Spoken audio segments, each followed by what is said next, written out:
बर्क़ सहाफ़ी, नाविल निगार, शाह लतीफ़ जे पारखू, नक़ाद ऐं ॿोलीअ जे माहिर सिराजुल हक़ मेमण जी चौथीं वरसीअ जे मौक़े ते संदसि 6 किताबनि जी महूरती तक़रीब आर्ट्स काउंसिल कराचीअ में थी। तक़रीब में नाले वारे शाइर इमदाद हुसैनी, समाज सुधारक डॉक्टर सुलेमान शेख, दानिश्वर Jami Chandio, professor doctor Fahmida Hussain, Atiya Dawood, Taj Joyo, doctor Amjad Siraj Memon, Nusrat Lashari ऐं ॿियनि शिरकत कई। सिराजुल हक़ मेमण जे 3 सिंधी किताबनि शाह लतीफ़ जी आफ़ाक़ियत, रतीअ जी रिहाण, मुंहिंजा सिरजी सिट, हिकु उर्दू किताब 8वां आदमी ऐं 2 नाविलनि पढ़ाॾो सोई सॾु ऐं मरण मूसी आओ जो अंग्रेज़ीअ में थियल तर्जुमनि वारनि किताबनि जी महूरत कई वई। तक़रीब में ख़िताब कंदड़ मुक़ररनि जो चवणु हो त सिराजुल हक़ उसूल परस्त इंसान हो जंहिं केतिरा ई नवां सहाफ़ी पैदा कया ऐं संदसि कयल अदबी पोरे तमामु घणी मञता माणी आहे।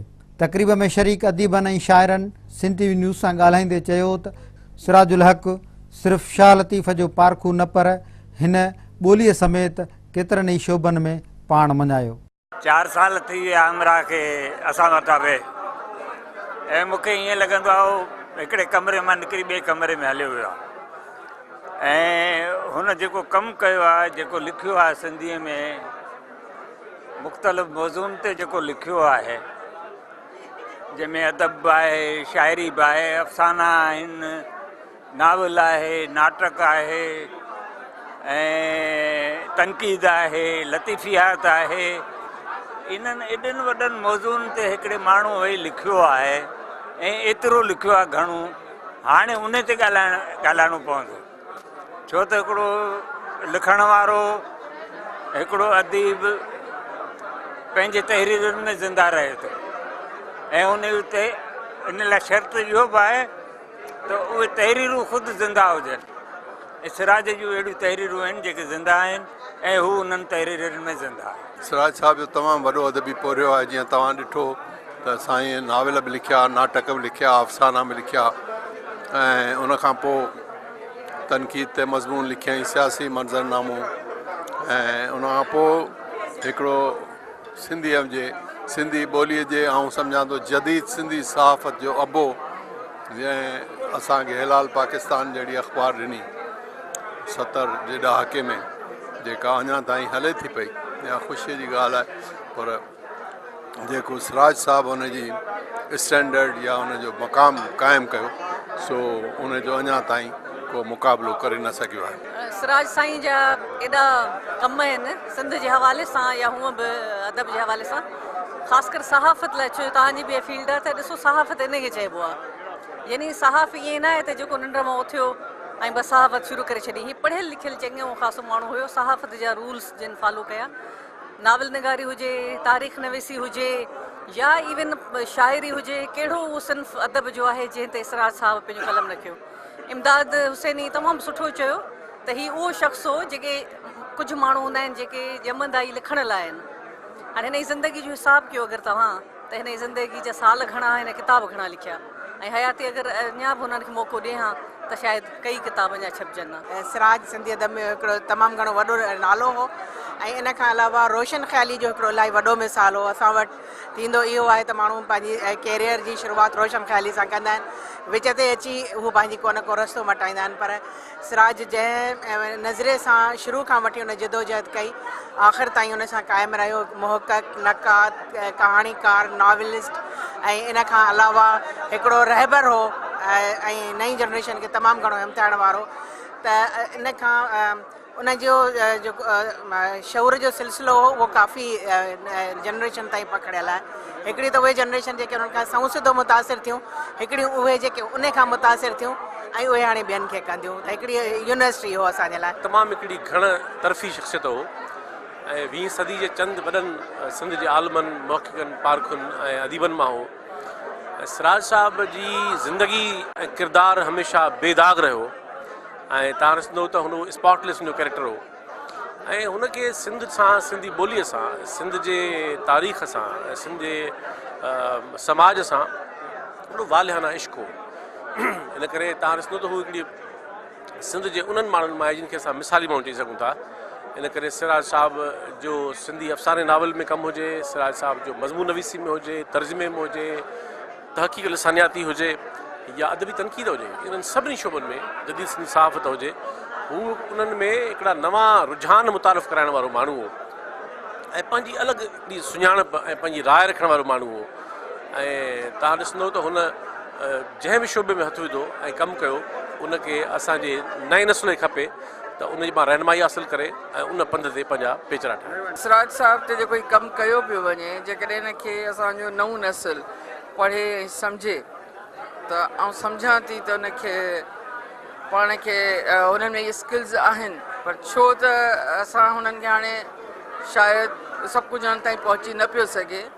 सो जॾहिं हुनखे पढ़ंदा सम्झंदा त इन चङे वक़्त जी उमेदु करे सघिजे थी त असां वटि सिराज साहब जहिड़ी ॿियूं कई शख़्सियतूं पैदा थियनि। सिराज साहब जो जेको लिखण जो जेको स्टाइल हो उहो हिकिड़ो आम रिवायती स्टाइल न हुयो। मां सम्झां थी त उन्हनि जेको हिकिड़ी तहरीक जी हैसियत में उन्हनि जेको सिंधी क़ौम खे सुजाग करण जे लाइ जेके रिवायतूं हुयूं, जेके नाविल में हुननि ॾिनियूं, पढ़ाॾो सोई सॾु, मरण मुसिया, मुंहिंजी दुनिया मुर्ख तरिश्ना, उन्हनि जो जेको इल्मी अदबी पोरियो जेके किताब असां वटि मौजूदु आहिनि, मां सम्झां थी त असांजा जेके नौजवान आहिनि उन्हनि खे ज़रूरु उन्हनि ते रिसर्च करणु खपे त सिराज साहब जी जेका ॿोली आहे उन्हनि जी शाइरी में, उन्हनि जे अदब में, उन्हनि जे नॉवल में, उन जे हवाले सां जेको आहे सो असांजे नौजवाननि खे रिसर्च करणु खपे त ख़बर पए त उन्हनि जो जेको मैसेज हो त उहा ईंदड़ नस्लुनि ताईं असां पहुचाए सघूं। सिराज उन नस्ल सां उनजो वास्तो हो जीअं साईं जी एम सैद हैदर जतो शेख आज़ इब्राहिम जो सां गॾिजी कमु कयो ऐं हू बुनियादी तौरु सिंध परस्त लेखक हो। हुन जिन बि सनफ़ुनि ते लिखियो या जिन बि फील्ड्स में कमु कयो, उन में फ़र्श शनासी, इंसान दोस्ती ऐं सिंध दोस्ती शामिलु हुई। हू जॾहिं वकालत जी दुनिया में हो त उहो पहिरियों मां भाइदो कानूनदान हो जंहिं कालाबाग डैम जे ख़िलाफ़ु पिटीशन दाख़िल कई।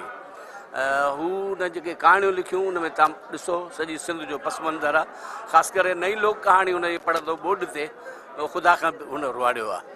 अहिड़े नमूने हुन नाविल आहिनि त उहो सिंध जी तारीख़ ते जेका दज़ आहे उहा छंडे हुन नए नस्ल जे आॾो आंदी ऐं माण्हुनि सिंध जी तारीख़ में दिलचस्पी वठणु शुरू कई ऐं माण्हुनि खे महसूसु थियो त हुकुमरान भले शिकस्त खाई वञनि पर माण्हू विढ़े थो ऐं पंहिंजी ॿोलीअ ऐं धरतीअ लाइ कोशिशि करे थो। हुनजे जेको ड्रामा आहिनि उन्हनि में तव्हांखे सिंध जी सकाफ़त ऐं शाह लतीफ़ जा किरदार मिलंदा।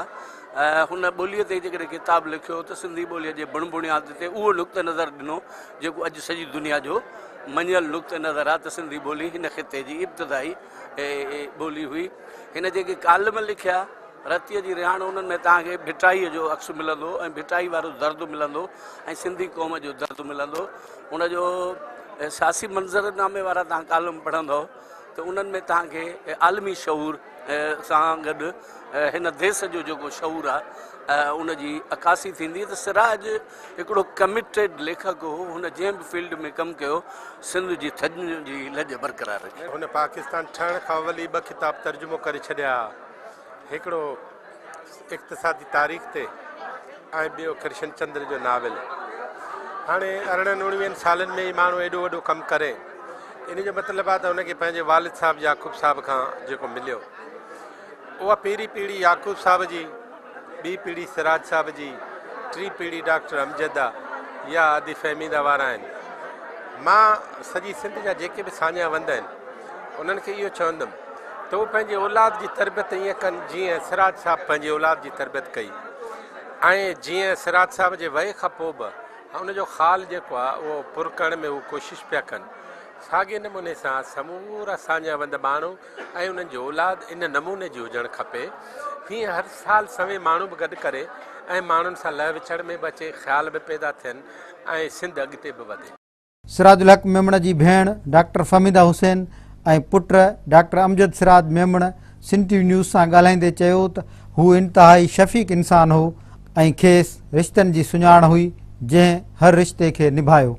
अदा हिकिड़ी भेण जी हैसियत में जीअं हर का भेण पंहिंजे भाउ जे लाइ सुठा लफ़्ज़ ई इस्तेमालु कंदी, पर हीउ हिकिड़ो तमामु बहितरीनु भाउ हो जंहिं न सिर्फ़ु असां सभिनी भाउरनि भेणुनि खे पंहिंजे औलाद वांगुरु पालियो, असांजी जेका आहे सा सरपरस्ती कई, अदब जे मैदान में बि असांखे अॻिते आंदई, तालीम जे मैदान में बि असांखे अॻिते आंदई। त आउं सम्झां थी हिकिड़े आइडियल भाउ जी सूरत आहे।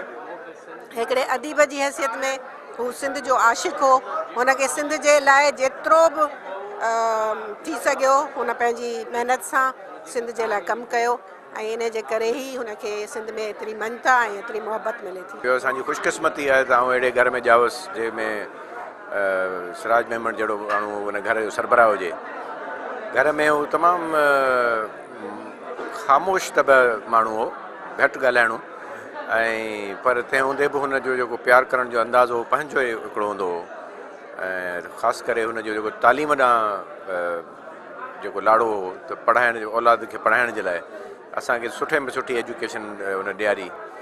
ऐं उन में उन ज़माने में पैसे रोकड़ जी एतिरी रवानी न बि हुई, तंहिं ज़माने में बि वीचारो असांखे तमामु सुठनि कॉलेजनि में स्कूलनि में पढ़ाए टॉप लेवल ते असां अगरि आहियूं अॼु त हुन जे करे आहियूं। सिराजुल हक़ मेमण तोड़े जो सिंध वासियुनि वटि हाणे नाहे रहियो, पर संदसि कयल तहक़ीक़ ऐं अदबी पुरे खे सिंधी अदब में जेका अहमियत हासिलु आहे उन खां केर बि इनकार नथो करे सघे।